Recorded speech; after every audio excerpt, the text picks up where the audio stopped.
Again, this is Eric Miscoll with Charlie Barnhart and Associates here at IPC Apex in San Diego 2015. Spending some time with some industry colleagues talking about the industry. And I'm really glad to have with me today an old colleague, Ray Carpenter. Ray is the managing member of Gulf and Pacific Group. Gulf and Pacific Group is an independent, privately owned investment and merchant bank dedicated to serving the electronics supply chain. Ray was actually ranked number 37, I believe it was, in Venture Outsourcing's list of the top 100 people influencing the EMS industry.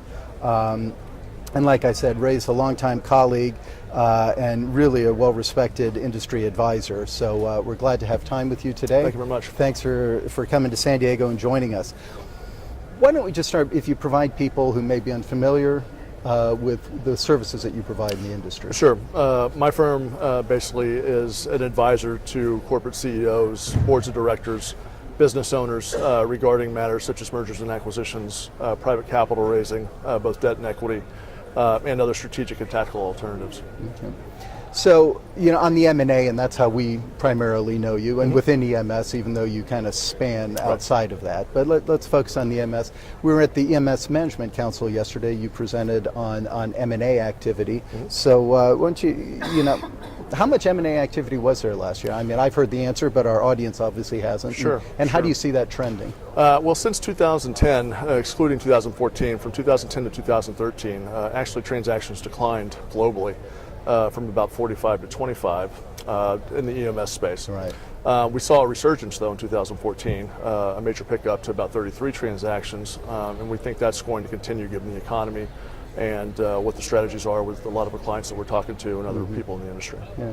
Now, do you see that increasing? I mean, I think about the EMS industry, and there are a lot of private, companies who were the founders are still there running it. They're getting a little older, looking for a liquidity event. Do you think that's going to have an impact? It's definitely going to have an impact.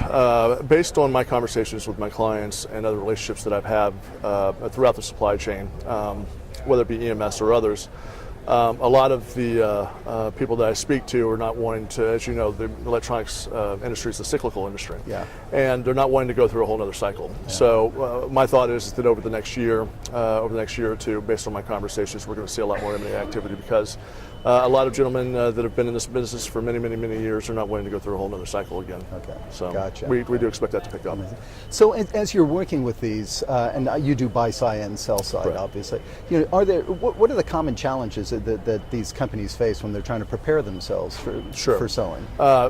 We talk about the sell side. If you're looking to sell your business, the primary challenge always happens to be to get your house in a row, or get your house in order.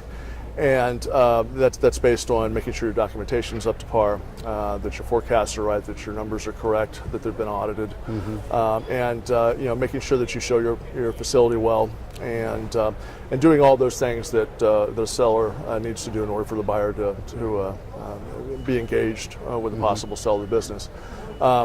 With that said, other things that need to be taken into account and need to be done ahead of time is understanding your customer concentration and hopefully trying to mitigate that somewhat, because that can mean a difference in a half turn of a purchase price multiple or such, depending on how much customer concentration you have. So customer concentration along with just getting your documents and your forecasts and your budgets in order are stuff that needs to be taken care of at least 12 months in advance. Right.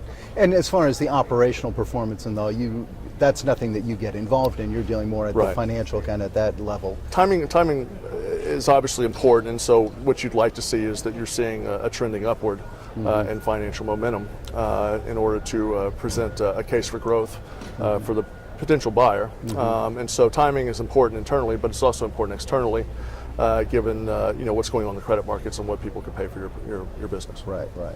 Okay, good.